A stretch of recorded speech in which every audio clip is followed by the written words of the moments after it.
Buenos días chicos, soy la profesora Natalia Castillo y hoy les voy a dar el teórico práctico correspondiente al trabajo práctico número 6, que es dermatofitos. Un poco haciendo un repaso de lo que han visto en la clase teórica, ¿sí? Las dermatofitosis son todas aquellas infecciones de los tejidos epidérmicos causadas por hongos llamados dermatofitos, pertenecientes hasta hace poco a los géneros Epidermophytum, Microsporum y Trichophytum. ¿Por qué digo hasta hace poco? Porque ahora, debido a cambios en la biología molecular, algunas especies de estos géneros han sido reclasificadas en otros géneros. Por lo general, el género Epidermophytum ataca piel lisa, Microsporum generalmente ataca piel y pelos, y Trichophytum ataca piel, uñas y pelos. Estas son las micosis superficiales producidas con mayor frecuencia por los hongos. Esto es lo que les comentaba de la nueva clasificación taxonómica, ¿sí? En la nueva clasificación, además de los géneros Epidermophytum, Microsporum y Trichophytum, ahora también tomó más relevancia el género Nanissia, Arthroderma, Paraphytum, Lobophytum y Guarromyces. Estos hongos se caracterizan por ser queratinofílicos, es decir, viven a expensas de la queratina, ¿sí? Y es por eso que son capaces de infectar tejidos ricos en queratina como la piel, los pelos y las uñas. Son queratinolíticos, esto se debe a que poseen enzimas queratinasas que les permiten degradar la queratina para utilizarla como nutriente. Y originalmente estos hongos eran geófilos, pero con la evolución lograron también vivir en otros hábitats. Entonces tenemos hongos que son geófilos, que son aquellos que viven en el suelo, ¿sí? A expensas de la queratina que hay en el suelo, que puede ser proveniente de plumas, de pelos, de pezuñas de animales. Hay hongos geófilos que evolucionaron y son capaces también de infectar a animales y a humanos, es decir, son geófilos, zoófilos y antropófilos. Luego están los hongos que son exclusivamente zoófilos, es decir, que solamente son capaces de infectar animales, y hay otros que son zoófilos y antropófilos, o sea, infectan animales y al hombre. Y luego están aquellos que son antropófilos, es decir, que solamente son capaces de infectar a los seres humanos. La mayoría de los dermatofitos son cosmopolitas, eso significa que se encuentran en todo el mundo, ¿sí? Y solo hay un grupo de dermatofitos muy reducido que tienen una distribución geográfica limitada. Los más importantes, y de los cuales vamos a hablar muchos de ellos en la clase hoy, son de los cosmopolitas. Los más importantes tenemos los que son antropófilos, es decir, que solamente infectan a seres humanos, no pueden infectar ni animales ni tampoco se encuentran en la tierra.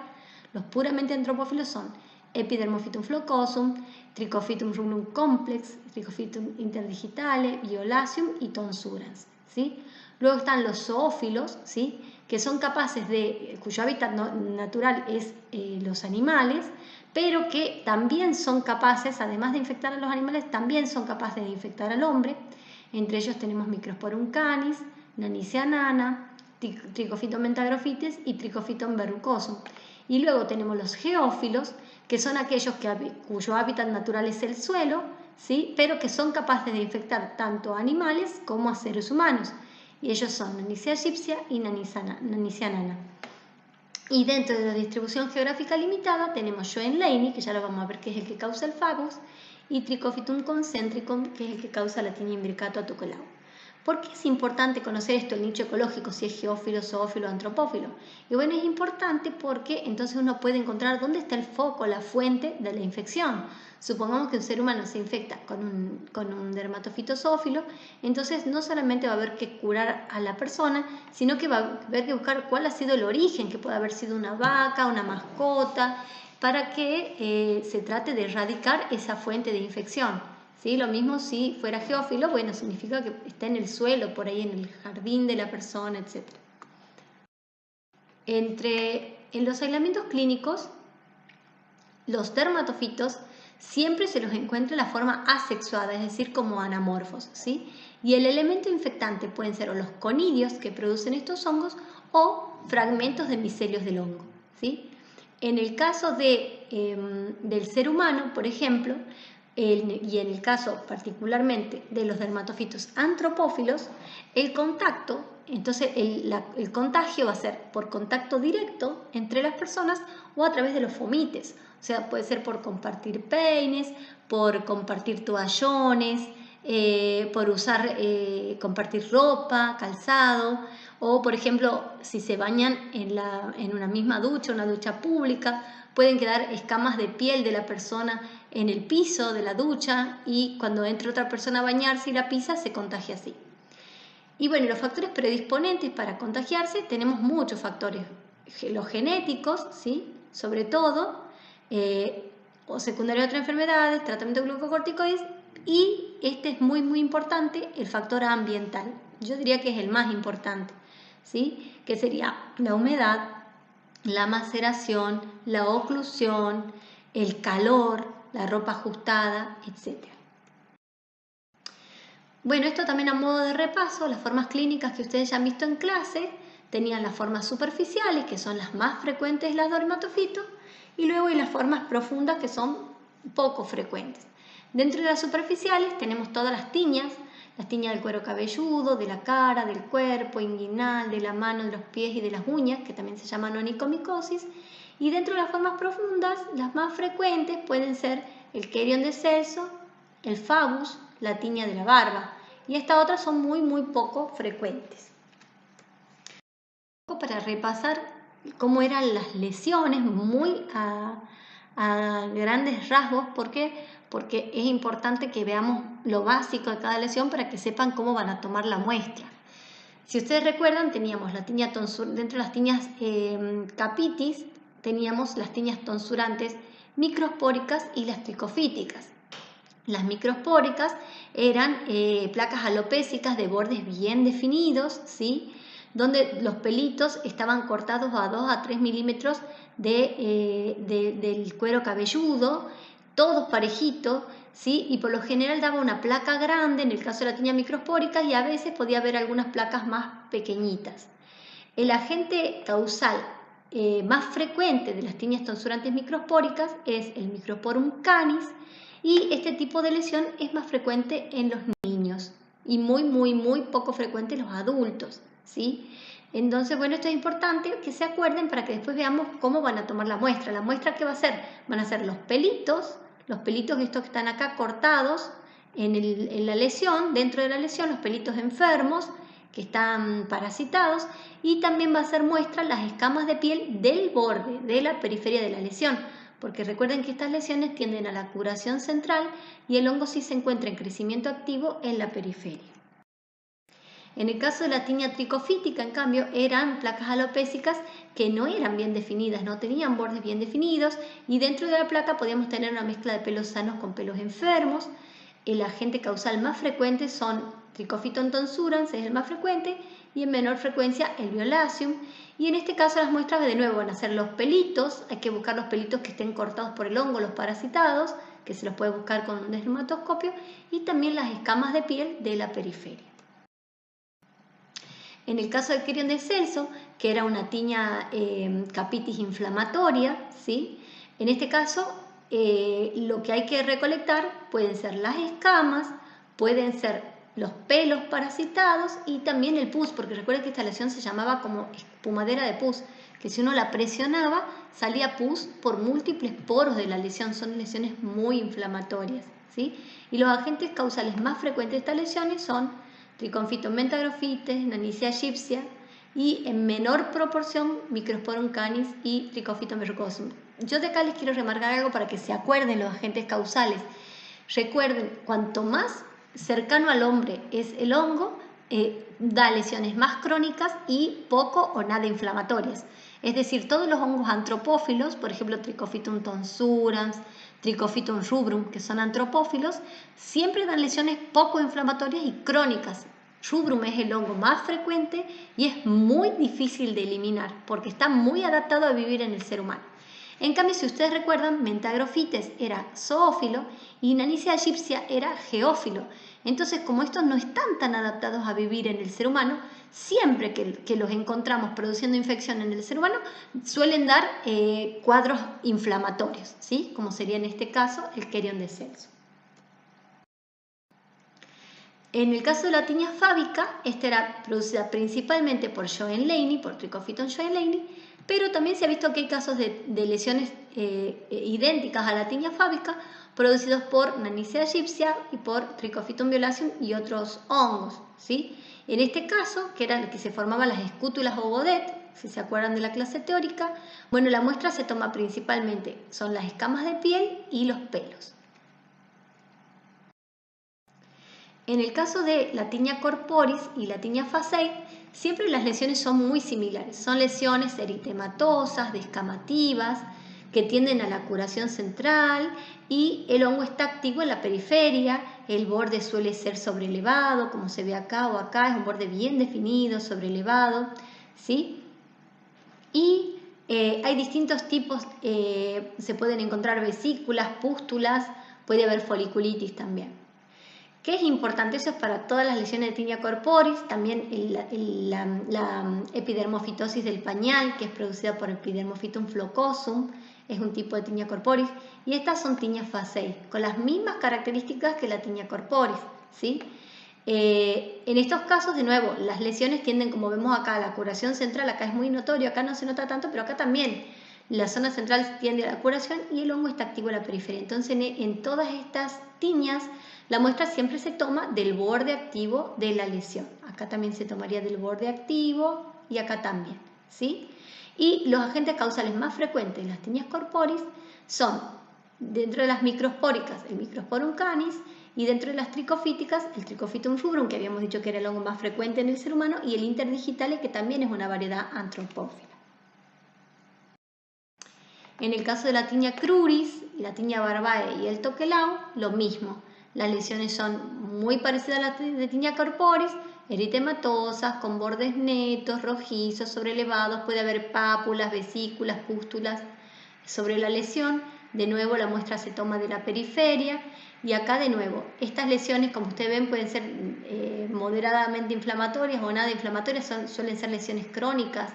Acá en realidad estas son lesiones córtico-estropeadas, o sea, la persona primero la han tratado con corticoide, en vez de hacerle un diagnóstico micológico, el hongo ha seguido creciendo, cuando le han suspendido los corticoides, ha explotado la clínica, por así decirlo, y se han hecho lesiones muy grandes, córtico-estropeadas, ¿sí? Por eso se la ve como más inflamatoria, además es una zona de mucha oclusión, de mucha humedad, lo mismo pasa acá. Estas lesiones son producidas por Trichophyton rubrum fundamentalmente y también por Epidermophytum flocosum y Trichophyton interdigital. En el caso de las tiñas de la barba, en cambio, la producen de nuevo el agente causal más frecuente es un hongo zoófilo, que es el Trichophyton mentagrophytes, ¿sí? Luego también otro como ya de menor frecuencia es el verrucosum y muy poco frecuentes son el rubrum y el canis, ¿sí? En el caso del mentagrophytes y del verrucosum, que son zoófilos, dan lesiones, como ustedes ven, inflamatorias. Notan la diferencia que acá hay pus, hay foliculitis, hay pus, hay pústulas, etc. Y en el caso del toquelau, el agente causal es Trichophytum concéntrico. En todos estos casos, la muestra va a ser un raspado de las escamas de piel del borde de la lesión y en estos casos que hay inflamación también se podría recoger el pus. En el caso de las tiñas pedis, los agentes causales más frecuentes son Trichophytum rubrum, interdigitale y Epidermophytum flocosum.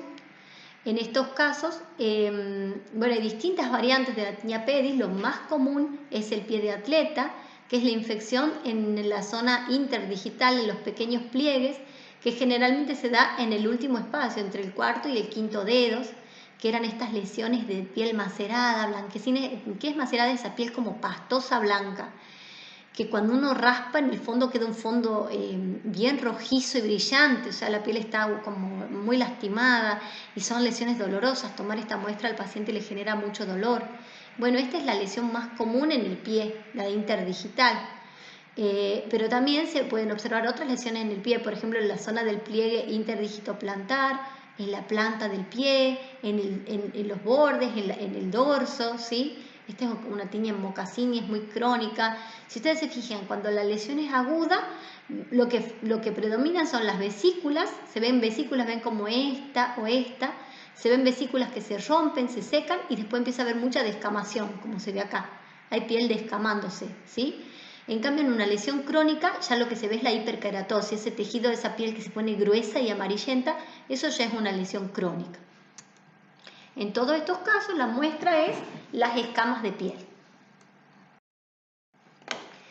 En el caso de la tinea manum, también la lesión es lo mismo, es eritematosa, descamativa, puede ser ligeramente inflamatoria, se ve un borde activo, con pápulas, ¿sí? La descamación, la hiperkeratosis y de nuevo la muestra va a ser las escamas de piel. En el caso de la tinea unguium, recuerden que la forma más frecuente en la que los hongos dermatofitos atacan la uña es la onicomicosis subungual distal. Entonces, esto es importante porque después vamos a ver de dónde van a tomar la muestra según la forma clínica, ¿sí?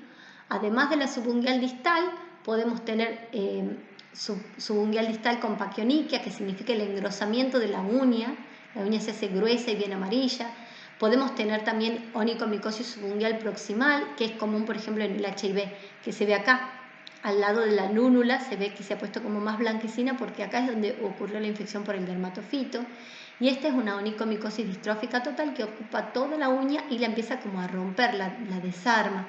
Y esta es una imagen de una onicomicosis blanca superficial, que es una forma leve, que ataca solamente la parte externa de la tabla unguial, ¿sí? Y a veces con raspar la uña nada más uno la puede curar, ¿sí? Porque solamente ataca esa parte. Bueno, el agente causal más frecuente en la uña es Trichophyton rubrum y ya en menor frecuencia podemos encontrar los demás, el interdigital, tonsuras y muy poco frecuente, un solo caso hasta donde yo sé se conoce en Tucumán de Epidermophyton flocoso. Esto también es muy importante. Los dermatofitos afectan principalmente las uñas de los pies, con muy poca frecuencia las uñas de las manos. En cambio, como van a ver en el práctico de Cándida, Cándida afecta principalmente las uñas de las manos y con muy baja frecuencia las uñas de los pies. Entonces, si ustedes tienen los pies, lo más probable es que sea un dermatofito, no Cándida, ¿sí? Y dentro de todos los dedos del pie, por lo general el primer dedo que el hongo ataca o en el que más frecuente se encuentra la infección es en el hallux, que es el dedo gordo del pie. Bueno, cuando uno hace diagnóstico de onicomicosis, esto es muy importante, hay otros hongos que pueden producir onicomicosis y que no son dermatofitos. Uno es la cándida, que es el que le nombré, pero ¿cómo lo distinguimos? Lo distinguimos primero que nada porque este es más frecuente en las manos que en los pies. Y otra característica de cándida, que ya la vamos a ver en ese práctico, es que produce perionixis, es decir, una inflamación de todo lo que sería el tejido que está alrededor de la uña. Otros hongos que no son dermatofitos y pueden producir onicomicosis son Scopulariopsis brevicaudis, comunes en ancianos con trastornos circulatorios, Aspergillus, que se caracterizan porque sobre la uña dejan un pigmento a veces verdoso, a veces negro, Citadilium dimitatum y Citadilium hyalinum, que además tienen el problema que son hongos muy resistentes, entonces es complicado el tratamiento. Luego tenemos Fusarium, Geotrichum y otros hongos de Mathiasus. Y ahora sí vamos a ver lo que nos importa en este práctico, que es el diagnóstico. Ahora que ya hemos repasado más o menos las lesiones, vamos al diagnóstico propiamente dicho. Bueno, lo primero que tienen que hacer, llega el paciente al laboratorio. Entonces lo primero que ustedes tienen que hacer es una anamnesis. Preguntarle al paciente si ha estado consumiendo algún medicamento antifúngico, ¿sí? En caso de que haya estado consumiendo algún medicamento, si se ha puesto una crema antifúngica, tiene que suspender ese tratamiento por lo menos una semana antes de la toma de muestra. Si en cambio ha tomado una medicación oral, tiene que suspender al menos 2 semanas el tratamiento para poder tomar la muestra, ¿sí? Y hay que darle por escrito al paciente. ¿Qué hay que hacer? Cuando llega el paciente, ustedes le preguntan por qué viene, le observan la lesión, le buscan si tiene alguna otra lesión aparte de la que el paciente relata. Supongamos que venga con una lesión en los pies. Bueno, ustedes pueden revisarle también las manos, le pueden preguntar si tiene alguna otra cosa en el cuerpo, controlarle. Una vez que controlan todo esto, Le preguntan si está tomando alguna medicación antifúngica o si se está echando. Si dice que sí, le dicen esto de que lo tiene que suspender. Le dan un turno para que tenga tiempo de esperar este tiempo antes de que ustedes tomen la muestra, y además le tienen que dar por escrito estas instrucciones en caso que la muestra que ustedes tengan que tomar sea de los pies o de las uñas. Le tienen que decir que si es de las uñas, sí, tienen que cepillar las uñas, sino simplemente lavar los pies o las manos si se trata de muestra de mano, de uñas de manos, por ejemplo, con agua y jabón blanco 3 veces por día durante los 3 días previos a la toma de muestra. Además, las 3 noches previas a la toma de muestra tienen que realizar baños en agua tibia con sal de al menos 20 minutos, ¿sí? Agua tibia, tibia. ¿Para qué es el agua con sal? El agua con sal lo que hace es ablandar la queratina. Y eso es importantísimo porque después cuando ustedes tengan que tomar la muestra, si el paciente no ha hecho estos baños de agua con sal, a veces la uña está muy dura y ustedes van a raspar y van a raspar y van a raspar con el bisturí de punta roma y no van a obtener casi nada de muestra. Y si no tienen una buena cantidad de muestra, es como menos exitoso la posibilidad de aislar a los hongos en los cultivos. Por eso ustedes, para poder asegurarse de tener una buena cantidad de muestra, es importante que el paciente haga esta preparación. Además, supongamos que se trata del pie, que la muestra la van a tomar del pie o de la uña del pie. En ese caso, el paciente tiene que concurrir a la consulta con un calzado cerrado y con medias. Ojo, no pueden ser medias cancán, no puede ser cancán porque el cancán pasa todo, pasa la tierra, pasa todo. Tienen que ser unas medias gruesitas de algodón, ¿sí? Para evitar que el pie o la uña del pie se contamine con esporas que puedan haber en el zapato o en el ambiente, si es que la persona normalmente, por ejemplo, anda con sandalias, ¿sí? Y no hay que colocar ninguna crema, ni polvo, ni esmalte, por lo menos 3 días previo a la toma de muestra. Alguna vez me pasó, al principio, que le decía a la persona no se ponga crema, no se ponga nada, y capaz que la persona ese día caía porque le daba vergüenza con las uñas pintadas. Entonces no se puede tomar la muestra, porque la uña pintada, cuando yo saque la escama, el esmalte no te va a dejar ver, observar los elementos fúngicos en la uña. Entonces es importantísimo remarcarle que no se puede pintar las uñas, ¿sí? ¿Y por qué tan importante esta limpieza de las uñas con jabón, con cepillo? ¿Por qué? Porque suelen meterse muchos gérmenes debajo de la uña.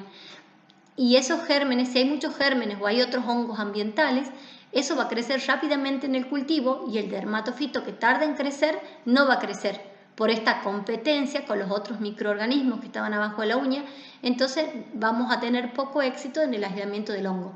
Por eso esta preparación es importantísima, es tan importante como la toma de muestra. Si el paciente no hace esta preparación, o peor, si el paciente ha tomado medicación y uno le toma la muestra, ¿qué va a pasar si ha tomado medicación? Capaz que observamos el hongo en el examen directo, pero después cuando lo cultivamos no crece porque el hongo está muerto.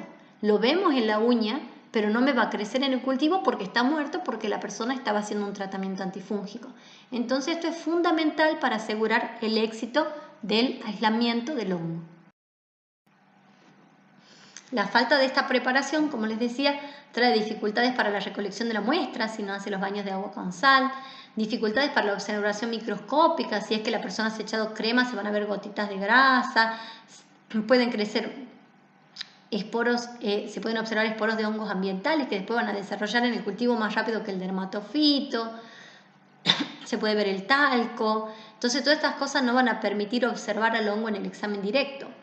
Además, si crecen los hongos contaminantes, no me crece el hongo de interés, que es el dermatofito, que tiene un crecimiento más lento que los contaminantes, y podemos tener un falso negativo si la persona ha estado colocándose alguna crema antifúngica. Esto es un ejemplo de una ficha que podrían utilizar para la anamnesia del paciente, donde ponen el número de la muestra, quién es el doctor que pide el estudio, el nombre del paciente, edad, sexo. Es importante que, aunque no diga acá, que registren un teléfono del paciente por si le tienen que hacer un cambio del turno o para informarle algo sobre el resultado. Siempre agenden su teléfono. Tienen que poner cuál es el material clínico que han tomado, de cuál es la localización. O sea, por ejemplo, acá podríamos decir escamas de uña, localización podría ser el hallux del pie izquierdo, por ejemplo. Es importante que describan las características de la lesión, el tiempo de evolución, ¿sí? Y obviamente acá tendría que decir que no está haciendo ningún tratamiento o que se ha suspendido el tratamiento hace tanto tiempo. Todo esto es muy importante. ¿Cuáles son los elementos que van a necesitar para la toma de muestra? Lo que más utilizamos para la toma de muestra en dermatofitos son los bisturí con punta roma, esto significa que la punta está desafilada. También se podría utilizar una cureta, pinzas de depilar para recoger los pelos, anzas para recoger secreciones, alcohol para desinfectar la piel o la uña antes de tomar la muestra y los medios de cultivo en los cuales se van a sembrar los hongos. La muestra se puede recolectar en placas de Petri estériles o también se puede recolectar, como ya les voy a mostrar, entre dos portaobjetos estériles. ¿Cómo se toman las muestras? En el caso de las uñas y de la piel, se toma por raspado, que puede ser con este bisturí de punta roma o con el canto de un portaobjeto. En el caso de los pelos, se toman con una pinza de depilar. Y en el caso de las lesiones húmedas con pus, se pueden tomar con hisopo o con anza. En el caso de que se tomen muestras de piel o de uñas, lo que se hace antes de tomar la muestra es limpiar la lesión con un algodón con alcohol, puede ser alcohol 70. ¿Cuándo no se hace esto? Cuando se sospecha que la lesión, el agente etiológico podría ser malacesia, que es una levadura que vamos a ver en el próximo trabajo práctico. En ese caso, la lesión es distinta en el sentido que es bien descamativa, tira como un polvo bien finito. Si uno sospecha de malacesia, no hay que limpiar con algodón porque se eliminaría el material donde se encuentra el agente etiológico. Pero para un dermatofito sí es importante limpiar la piel o la uña con un algodón con alcohol 70. En el caso de las ampollitas o vesículas, la muestra se toma aspirando el líquido de su interior con una aguja y una jeringa estéril. Otra manera de tomar muestra, que nosotros no la usamos, pero que en la bibliografía figura que es muy útil, es con un pedacito de tapiz o alfombra. Uno la esteriliza a estos pedacitos de alfombra en papel, lo autoclava en el autoclave y lo puede reutilizar numerosas veces. Y se toma la muestra pasando la alfombra en la herida. Se ha visto que es un método muy útil. Después con esta alfombrita se la guarda en una plaquita Petri, con esta se siembra el cultivo y suele tener una muy buena recuperación. Yo no lo he probado nunca, pero la bibliografía dicen que es un método muy bueno. Este es el método que nosotros usamos en la cátedra. Nosotros usamos bisturí de punta roma, o sea, punta desafilada. Otros utilizan curetas, que son como forma como de cucharita. En el caso de las tiñas capitis, o sea, de las tiñas de cuero cabelludo, lo que se puede hacer es utilizar un dermatoscopio para poder ver la lesión. Entonces con el dermatoscopio uno puede distinguir bien los pelos sanos de los pelos parasitados, que acá son esos que se han hecho como enruladitos o que tienen como un collarcito de artrosporas alrededor. Entonces una vez que uno ve los pelos parasitados puede tomar esos pelitos con pinza de depilar y con eso hacer el examen directo del cultivo, ¿sí? Además de tomar las escamas de la periferia. Otra técnica que también se cita mucho en la bibliografía es el Cytobrush, que son estos cepillitos, parecen los cepillitos de rímel, con los cuales se raspa la lesión y con esos mismos cepillitos luego se siembra y también tienen una muy buena recuperación. Esta técnica tampoco la probé, pero dicen. En el caso de la tiña capitis, como les decía, además de los pelitos que los vamos a tomar con pinza de depilar, se toman las escamas de piel de la periferia. Fundamental, como se ve acá en esta imagen, utilizar guantes porque recuerden que estos hongos son muy contagiosos. En el caso de las uñas, habíamos dicho que la forma clínica más frecuente era la onicomicosis unguial distal. En esos casos la muestra se toma de la parte interna de la tabla unguial, o sea, de la parte de abajo de la uña. Nosotros lo que más utilizamos en la cátedra son estos bisturí número 15, que se los puede usar de dos maneras. Una manera es la que muestra la foto, que es raspar con un bisturí de punta desafilada o punta roma por debajo de la uña, desde el borde externo, y tratar de ir raspando cada vez hacia la parte más profunda de la uña, por abajo de la uña, ¿sí? Normalmente las primeras muestras que uno toma, uno la utiliza para hacer el examen directo, y la muestra más profunda, que es donde el hongo está en crecimiento activo, se utiliza para el cultivo. Porque el uña, acuérdense que el hongo acá comienza atacando por acá y va creciendo hacia el interior de la uña. Entonces el hongo en crecimiento activo va a estar en la parte más profunda de la uña. Esto es muy importante. que fíjense que el bisturí lo ponen como acostadito, no se lo pone perpendicular a la uña, porque si no cuando va entrando hacia la parte más profunda lastimaríamos mucho el dedo de la persona, produciríamos un gran dolor. Entonces si se usa esta técnica, se lo pone lo más acostadito posible al bisturí. Y otra opción es tomar con un bisturí que tenga la punta bien filosa, pero en vez de tomar de acá abajo lo que se hace es raspar desde arriba. Ese es el método que yo estoy usando ahora en la cátedra y da un excelente resultado, porque uno directamente raspa acá, o sea, pasa un algodón con alcohol en la tabla unguial y después uno raspa acá por arriba de la uña con un bisturí afilado, va raspando, raspando, raspando, raspando y cuando ya llega a la parte más profunda de la tabla unguial, de ahí se toman las muestras para el examen directo y para los cultivos.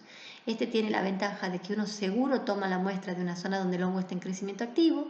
Otra ventaja es que acá no hay contaminación, como sí lo puede haber acá en la parte más externa de la uña, puede haber esporas de hongos ambientales, mientras que acá no hay contaminación, la muestra es más estéril y por lo tanto la recuperación del dermatofito es mayor. Y otra ventaja es que no es doloroso. Cuando uno raspa desde arriba con un bisturí afilado, aunque deje como un huequito en la uña, eso no provoca dolor al paciente. Mientras que a veces raspar desde acá abajo hacia adentro puede llegar a generar dolor e incomodidad. Este es un método donde también se raspa desde la superficie de la uña, que es con un taladro que se llama broca o fresa, tiene una punta que es como las puntitas que se usan, por ejemplo, para perforar yeso o madera, y haría lo mismo que un bisturí con punta afilada, o sea, uno va taladrando, digamos, por así decirlo, la parte de arriba de la uña y se toma la muestra más profunda, que es la que se utiliza para el examen directo y el cultivo. Bueno, estas son más imágenes de lo mismo, acá están tomando con una cureta, acá están tomando con el taladro. Fíjense qué grave error de esta médica o esta bioquímica que está tomando la muestra sin guantes. Ustedes no hagan eso. Bueno, en el caso de la onicomicosis unguial proximal, el material se debe tomar de la parte proximal de la uña, o sea, cerca de la zona de la cutícula, ¿sí? De esta parte se va a tomar la muestra, ¿sí? En el caso de la leuconiquia blanca superficial, lo que se raspa es la superficie de la uña, que es la que está afectada.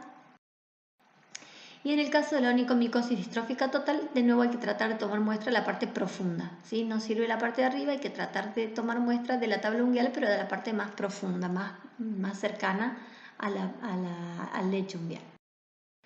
Bueno, y ahora vamos a hablar de qué es lo que, una vez que toman la muestra, el paso siguiente es hacer el examen directo y los cultivos.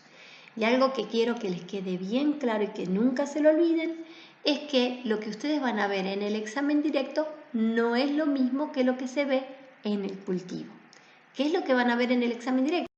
En el examen directo lo que van a ver es filamentos hialinos, ramificados, tabicados, que pueden estar a veces artrosporados, ¿sí? Cuando ustedes ven esto, lo que yo diría una imagen del libro de un dermatofito, ¿sí? A veces no se ven las artrosporas, a veces solamente se ven los filamentos hialinos, ramificados y tabicados.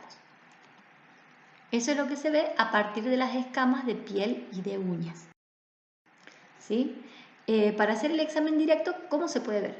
Se puede ver tratando esas escamitas de piel y de uñas con hidróxido de potasio al 20-40% y calor, ¿sí? Lo que se hace es poner un poquito de muestra entre porte y cubre, le ponen encima un cubre objeto, le ponen la gotita del hidróxido de potasio al 40%, le ponen el cubre objeto y después pasan ese porta con ese cubre por la llama unas 3 o 4 veces hasta que ustedes vean apenas un desprendimiento de burbujita, apenita, no lo tienen que calentar de más porque van a destruir todo. Es apenas un calentamiento rapidito, pasando 3 veces rápidamente por la llama del mechero, después dejan ese porta y ese cubre objeto en la mesada durante unos 20 minutos y después de esos 20 minutos ya pueden mirar al microscopio. ¿Y para qué se hace eso? Para que la queratina, todo esto si ustedes ven acá, son queratinocitos, que antes de hacer el tratamiento con el hidróxido son opacos, son como si fuera un vidrio esmerilado que no deja ver al hongo, pero después de este tratamiento con hidróxido de potasio y calor se vuelven transparentes y entonces como que por arte de magia en lo extendido se van a hacer visibles los hongos, ¿sí? Si solo se trata con hidróxido de potasio se los ve transparentes. Otra opción es,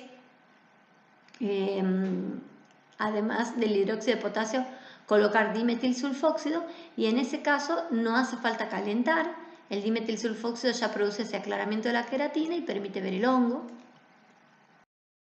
Otra opción que es buenísima, es muy buena, y yo les recomiendo para los principiantes, o sea, los que recién hacen sus primeros exámenes directos y están haciendo micología, les conviene utilizar el colorante de Cohen, que se prepara haciendo una mezcla de hidróxido de potasio 40% con tinta Parker Quink azul negro permanente.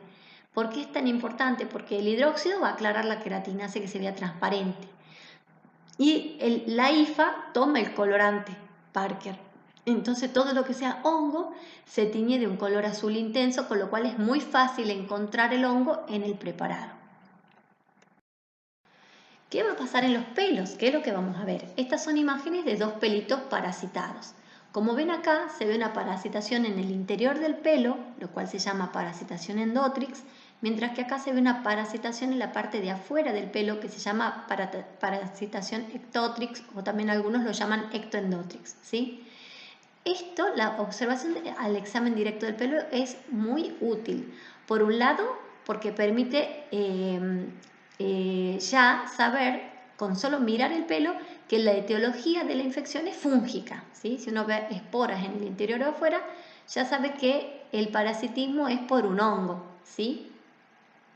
Y además, el tipo de parasitación nos puede dar una idea de qué género se trata, digamos qué género sería el que está causando la infección.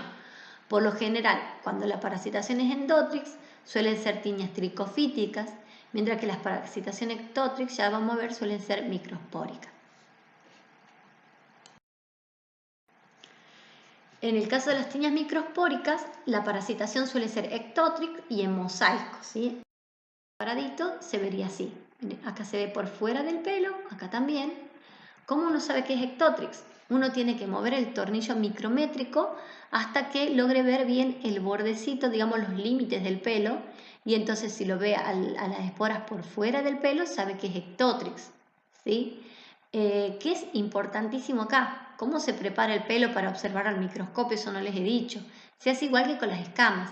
Se coloca sobre un portaobjeto un poquito de pelo, encima se le pone una gotita de hidróxido de potasio, se pone el cubreobjetos encima y se puede hacer un calentamiento leve al mechero y después lo deja uno al pelito, digamos, enfriando. Acá con más razón el calentamiento tiene que ser apenitas, si quieren no lo calienten para no correr riesgo. Sí es importante que dejen ese preparado por lo menos 20 minutos a 30 minutos a la mesada y recién lo miran al microscopio. Entonces de nuevo vamos a tener que las células se van a aclarar y van a poder ver las esporas por fuera y por adentro del pelo. En el caso de las parasitaciones ectotrix, lo más común es que sean tiñas microspóricas. Generalmente Microsporus canis se ven unas esporas chiquititas que se llaman microides, mientras que la Ananicia egipcia suele dar unas esporas más grandes que se dice que son megasporadas. Otra característica que ayuda al diagnóstico es la luz de Wood, si dispusieran de una. Esta, como ven, esta tiña capitis es una tiña capitis microspórica, con placas grandes, de bordes netos, bien definidos.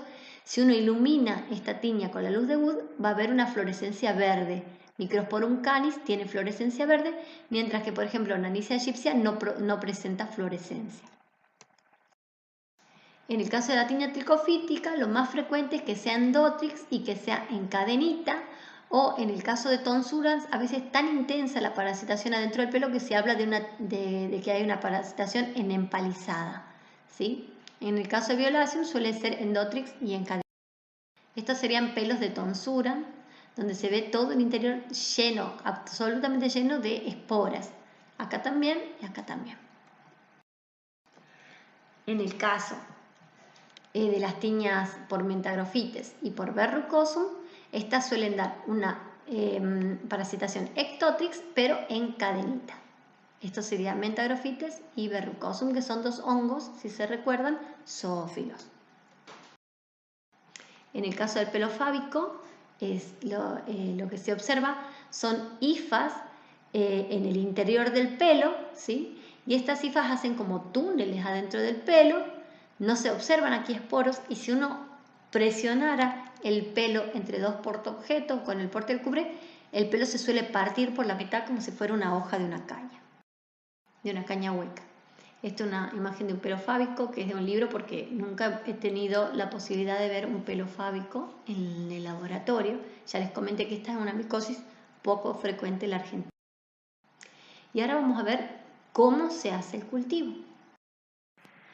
Bueno, acá en cuanto a la siembra de las muestras, nosotros en la cátedra lo que hacemos es sembrar 2 tubitos de saburón, ahí para que vean bien, sembramos 2 tubitos de saburón. Si nosotros sospechamos de alguna muestra que sea con mayor requerimiento, es saburo con extracto de levadura, sembramos 2 tubitos de lactrimel y sembramos 2 tubitos de agar-papa glucosado. En total hacemos 6 tubos por cada muestra clínica. Antes sí usábamos muchísimo el DTM, que es el Dermatophytum test medium, por sus características de ser selectivo y diferencial, pero últimamente hemos usado estos medios y con esto hemos andado muy bien. Al tener el extracto de levadura, favorece la recuperación de los hongos que son nutricionalmente más exigentes. El agar-papa favorece la producción de pigmentos, por ser un medio pobre, y el lactrimel también de pigmento, y además favorece la esporulación de algunos hongos, por lo cual, como los hongos se van a identificar luego a partir de estas características, es muy útil para la identificación de la muestra. ¿Y cómo se siembra? En cada tubito lo que hacemos es hacer por lo menos 4 toques. Hacemos biseles bien largos y hacemos al menos 4 toques. Acá, por ejemplo, lo pueden ver. Acá había un toque, acá se había hecho un segundo toque, acá se ha hecho un tercer toque y acá está el cuarto toque. Estos toques se hacen con la muestra, o sea, se carga un poquito de muestra en un ganchito o en un anza y se depositan las escamitas, supónganse en este punto. Luego 1 centímetro después se hace otro toque, 1 centímetro después aproximadamente se hace otro toque y 1 centímetro después se hace otro toque. ¿Esto para qué se hace? Para que, por un lado, cuanto más muestras se siembra por tubo, uno tiene más posibilidades de recuperar al hongo. Y segundo, si en alguno de los toques que han hecho la muestra se les contamina con un hongo ambiental, pero en otro toque lo tienen puro, entonces a ese toque puro lo reaíslan en un nuevo tubo y así se aseguran de tener todo un cultivo puro. Porque recuerden que los contaminantes por lo general crecen más rápido que el dermatofito. Estos son en general los medios que se pueden utilizar y lo importante, estos ya son medios de pruebas bioquímicas, el de Christensen, PBCA, lo vamos a ver después en las pruebas bioquímicas, ¿sí? Algo importantísimo es que todos los medios que utilicen para las muestras clínicas, a partir de muestras clínicas, tienen que tener antibiótico. Nosotros usamos el cloranfenicol porque tiene la ventaja de que resiste las elevadas temperaturas, o sea, no se echa a perder cuando uno autoclava el medio. Y es un muy buen medio para evitar el crecimiento de contaminantes.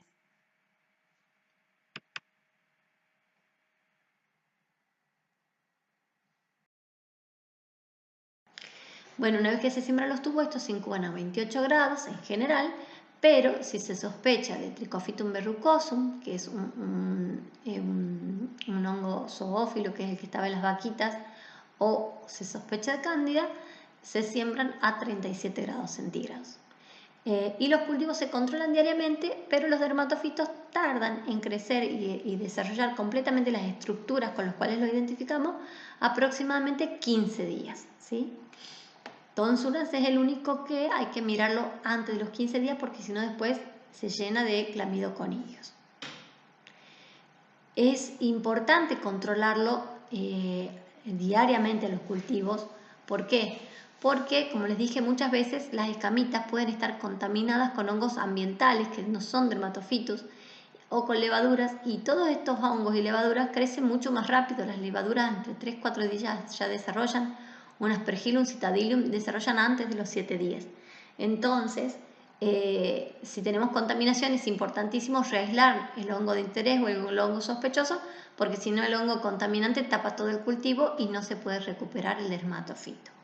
Bueno, una vez que se ha hecho la incubación de las muestras en los medios de cultivos adecuados, vamos a ver ahora lo que se ve a partir de ahí, ¿sí? Entonces ahora vamos a ver el examen macroscópico y microscopio de las colonias aisladas de las especies más importantes. En el caso de Epidermophytum flocosum, Este se caracteriza por formar colonias que son planas, con un centrito, si ustedes lo ven, elevado, con unos surcos radiales, que además suele tener un aspecto aterciopelado o pulverulento, y el color suele ser un amarillo verdoso o amarillo limón, ¿sí? Y el reverso suele ser de un color incoloro o un color pardo no difusible. Eso sería la macromorfología. Si nosotros tomamos ahora un poquito de muestra de este hongo y la miramos entre portaobjeto y cubreobjeto, por ejemplo, con una gotita de azul del lactofenol, ¿qué veríamos en el Phytum flocosum? Veríamos unas macroconidias, ¿sí?, que miden más o menos entre 15 y 30 micras de largo por 5 a 10 micras de ancho, que tienen una forma de clava, que tienen una base ancha, que pueden estar aisladas o en racimos, que tienen entre 2 y 4 tabiques, son de pared lisa con un borde o extremo libre redondeado. Estas macroconidias son el elemento diagnóstico característico de Epidermophytum flocosum. Además, puede ser que en el micelio vegetativo se observen algunos clamidoconidios, y en este caso este hongo pasa particularmente que cuando uno hace muchos repiques, el hongo suele pleomorfizar, se pierden estas macroconidias y se llena de clamidoconidios. Por eso hay que tratar de mirar y de recuperarlo al primer aislamiento, porque si no después pleomorfiza, cuando pasa mucho tiempo también pleomorfiza. Este hongo no forma microconidias. Otro para aislar muy frecuente es el Microsporum canis, que es el que producía, por ejemplo, las tinnias capitis en los niños. Bueno, la colonia, la macromorfología, se caracteriza por tener un centro yesoso con una periferia lanosa. El color suele ser blanco a ligeramente amarillento y el reverso de la placa es un color amarillo anaranjado característico. Vamos al examen micromorfológico. Aquí el elemento patognomónico diagnóstico son las macroconidias, que en el caso de Canis son macroconidias muy grandes, son las más grandes de todos los dermatofitos. Miden más o menos entre 20 y 80 micras de largo, tienen una forma fusiforme, ahusada, además se caracterizan por tener una pared gruesa y verrugosa, que es como de doble contorno. ¿Ven? Esto es muy importante, ven que se ve como un doble contorno. Además suele tomar mucho el colorante y siempre tiene más de 7 tabiques, generalmente entre 8 a 15 tabiques. Estas características las tienen que saber y tienen que saber dibujar estas macroconidias. Este hongo sí presenta microconidias, pero no son diagnósticas y suelen tener una forma clavada o piriforme. En el micelio vegetativo puede ser que también se observen hifas en raqueta y algunos clamidoconidios. Hay una variante de Microsporum canis que se llama disgónica, que es muy poco frecuente y que la macromorfología es así, es como cerebriforme, y si uno tomara muestra y mirara al microscopio no vería macroconidias. Cuando uno sospeche de tener esta variante disgónica, lo que puede hacer es sembrar al hongo en un medio agar-arroz, o sea, un medio que tiene agar y granos de arroz, literalmente. Se cocinan hasta que quedan blanditos, ¿sí? Quedan desarmados como un puré, se mezcla con agar y en este medio estas variantes disgónicas suelen esporular y producir gran cantidad de macroconidias. En el caso de Nanica egipcia, que antes se llamaba Microsporum gypsum, tiene una colonia que se caracteriza por tener un centro yesoso con una periferia lanosa y el color es un color beige clarito o color arena, ¿sí? El reverso suele ser pardo amarillento y este pigmento es no difusible. Cuando uno toma un poquitito de esta muestra y la mira en el microscopio, ¿qué es lo que va a ver? Lo que va a ver es unas macroconidias que tienen una pared verrugosa, delgadita, que tiene hasta 7 tabiques, ¿sí? Nanica egipcia, recuerden que Microsporum canis tenía más de 7, este tiene hasta 7. Además la pared esta es delgada. Otra característica es que es más bien elipsoidal, mientras que se acuerdan que Canis era fusiforme. Y esta es un poco más chiquita, esta mide más o menos entre 25 y 70 micras. Este es el elemento diagnóstico típico del género de Nanica egipcia, ¿sí? Acá también se ven más macroconidias de Nanica egipcia, así se ven con menor aumento. Acá de nuevo se ve la colonia. ¿Qué es importante de acá que les diría yo? Cuando ustedes tomen la muestra para la observación al microscopio, siempre tienen que tratar de tomar la muestra de la parte más pulverulenta, porque esa parte pulverulenta, lo que le da ese aspecto pulverulento son las macroconidias. Si ustedes toman de acá la muestra, van a ver abundantes macroconidias, pero si toman de esta parte lanosa, solo verían hifa. Entonces ese es un tip importante a la hora de hacer los preparados a partir de los cultivos. En el caso de Trichophytum rubrum, da una colonia aterciopelada de color blanco y puede ser que produzca un pigmento que es de color rojo vino, que puede ser difusible como se ve acá o no difusible como se ve acá. Si uno ahora toma un poquito de muestra de acá y hace un preparado para ver entre porticubre con una gotita de azul de lo que vería sería esto, que son muchas microconidias que tienen una formita como de lágrima, que generalmente se disponen, así como se ve acá, de forma alterna en ambos lados de la hifa, y a veces en la puntita de la hifa se puede ver una forma así como esto que se llama cruz de Lorena. ¿Sí? Estas microconidias tienen más o menos 2 a 4 micras de largo, mientras que las macroconidias, como se ve acá, son muy escasas o directamente no se observan. En caso de observarlas, tienen una forma como de salchicha, así de pared fina y flexuosa. Lo común y el elemento diagnóstico en Trichophytum rubrum son las microconidias en forma de lágrima. Esta es una variedad yesosa que, si ustedes ven, al ser más pulverulenta, ¿qué significa? Significa que produce mayor cantidad de macro y microconidios. En esta variedad sí puede ser que observen mayor cantidad de microconidios y que observen algo más de macroconidios. Entonces, entre la macromorfología y la micromorfología se puede ponerle nombre y apellido a este hongo. Luego tenemos Trichophyton mentagrophytes, que es una variedad zoófila, cuya colonia es yesosa pulverulenta, de un color blanco marfil tostado, mientras que el reverso es de un color crema, ¿sí?, a pardo rojizo. Si vamos a la micromorfología, vamos a ver unas microconidias que tienen forma subglobosas a piriformes y que pueden estar generalmente en racimitos sobre un conidióforo, y bueno, tienen paralisa. Estas microconidias son el elemento diagnóstico de Trichophyton mentagrophytes. Las macroconidias suelen ser escasas o pueden estar ausentes, y si las ven tienen esta forma como de cigarro, de habano, suelen medir entre 20 y 50 micras y tienen más o menos entre 2 y 5 tabiques. Otro elemento que puede llegar a verse en Trichophyton mentagrophytes son hifas espiraladas, que suelen ser regulares, digamos, pueden llegar a observarse con algo de frecuencia. Luego está Trichophyton interdigitale, que si ustedes observan la colonia es muy parecida a la colonia de Trichophyton rubrum. Son colonias vellosas o lanosas, blancas, con el tiempo se pueden volver un poquito pardas, y el reverso puede ser de un color pardo a un pardo rojizo. Y la morfología también se parece mucho a Trichophyton rubrum, porque tiene unas microconidias que tienen forma claviforme, como las clavas estas, ¿ven? Por eso se dice forma claviforme, que están unidas a la hifa por un pequeño pedículo, ¿sí?, que sería el conidióforo.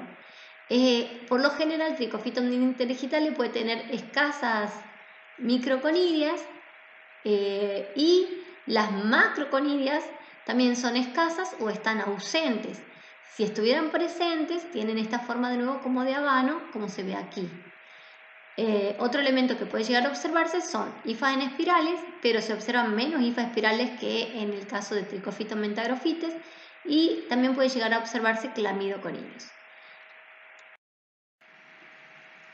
Luego tenemos Trichophyton tonsurans, este se caracteriza por formar estas colonias planas con surcos radiales, el centro en forma de cráter, el color varía desde un color crema hasta un color azufre, como se ve aquí, o incluso rojizo, ¿sí?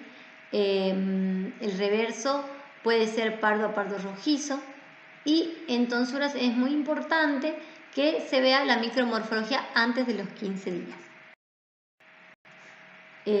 ¿Por qué? Porque después de ese tiempo se llena de clamidoconidios. La característica de tonsurans, o lo que ayuda a ponerle nombre y apellido, son las microconidias que suelen tener gran diversidad de formas y tamaños. Algunas tienen forma de masa, otras tienen forma de clava, otras de lágrima, otras de balón, ¿sí? Entonces, si uno ve una hifa con microconidias de formas muy diversas, lo más probable es que se trate de Tonsuran. Y además en este caso las macroconidias suelen ser muy flexuosas y de forma irregular, pero también son poco frecuentes. En el caso de Trichophytum verrucosum, suele dar colonias de aspecto rugoso, muy plegado, el color suele ser blanquecino y el reverso suele ser incoloro. Este verrucosum, recuerden que, al igual que Tonsurans, tienen requerimientos nutricionales especiales, conviene hacerlo en medios que tengan un agregado de extracto de levadura, o lo otro es que se utilice un medio que se le haya agregado tiamina. Y acuérdense que en el caso de verrucosum hay que sembrarlo, si se sospecha de este hongo, a 37 grados.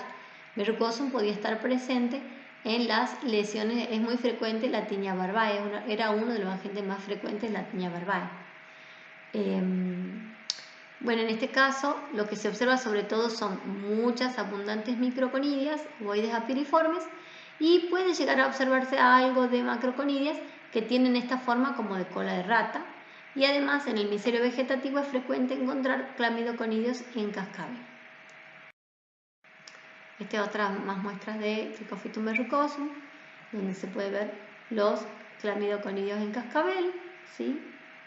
Y acá se ven las microaleuroconidias. Esto es del Fagus, que está acá me estoy adelantando para lo que vamos a ver después. Bueno, este es el caso de Fagus. ¿Sí? El Fagus, recuerden que era producido por el agente causal Trichophytum joenleyni. De estas colonias bien plegadas, como cerebriformes, pequeñitas porque es de crecimiento muy lento. Y en este caso, si uno toma muestra y mira entre porte y cubre con azul de lactoferol, no se observan ni macroconidios ni microconidios. Lo único que se ve es este micelio con forma de candelabros fábicos, que es típico de Trichophytum joenleyni. Bueno, y ahora vamos a hablar de las pruebas bioquímicas utilizadas para diferenciación de especies. Las pruebas bioquímicas que más se utilizan son las que permiten diferenciar entre Trichophytum interdigitale y Trichophytum rubrum, porque si recuerdan lo que habíamos visto, tenían una macro y micromorfología similar. Entonces, la principal prueba que se utiliza para diferenciar entre estas dos especies es la prueba de la ureasa, ¿sí? Donde lo que uno hace es sembrar un control negativo, sembrar un control positivo y sembrar además la muestra incógnita. ¿Qué es lo que uno va a observar?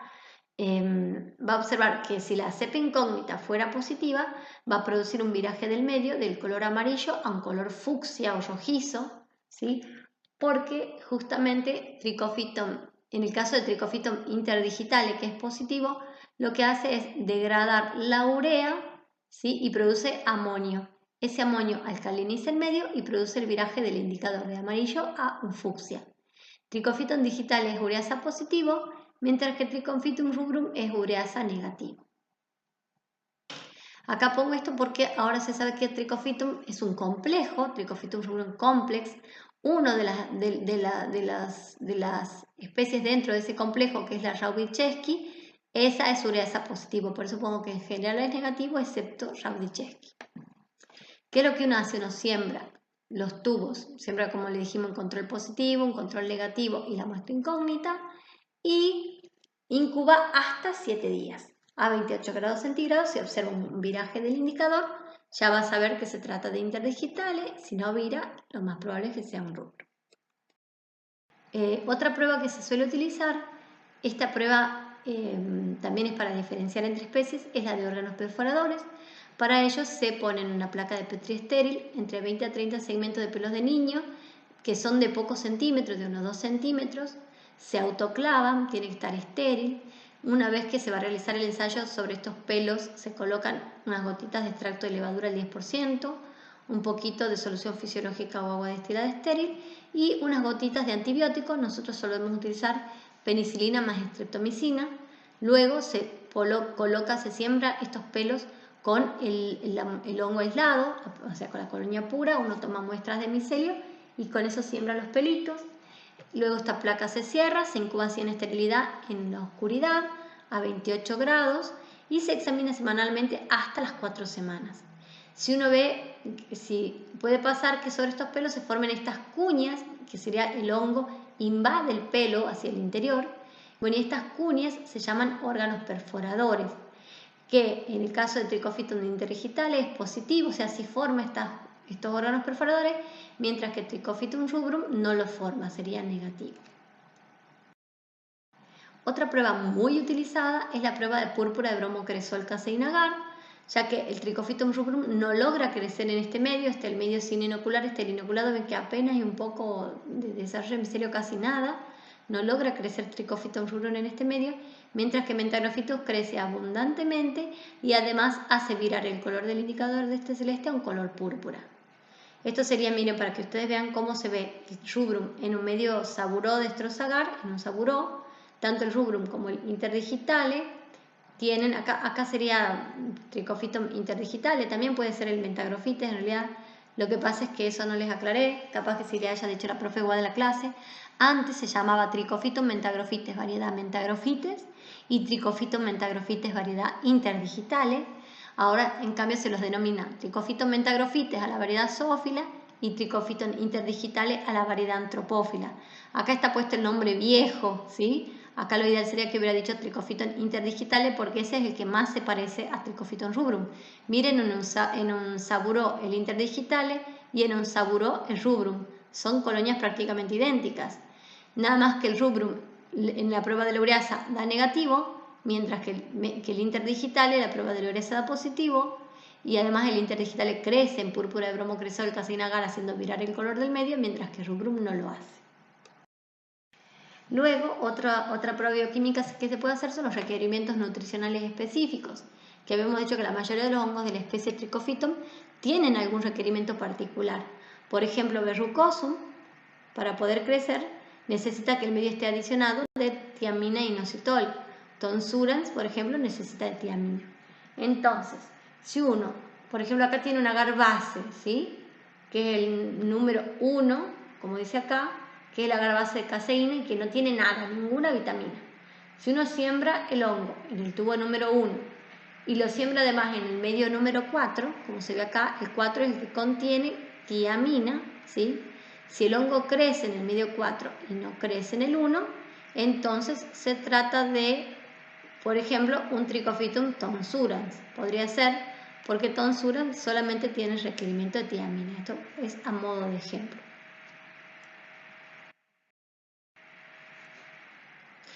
En el caso del anzuelo de queratina, es una prueba que en realidad se hace más con fines de averiguar los nichos o los hábitats, el punto de origen de los dermatofitos.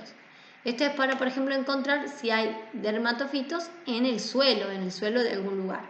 Entonces lo que se hace es juntar el suelo de ese lugar. Nosotros mucho cuando tenemos prácticos presenciales, lo que hacemos es ir a los canteros de la propia facultad y de ahí tomamos tierra y sobre esa tierra se colocan pelitos estériles, que siempre son pelos de niño, que vamos a pedir a las peluquerías de niños, por ejemplo la Calecita, los autoclavamos a los pelitos y entonces sobre esta tierra de los canteros de la facultad colocamos pelos de niños estériles.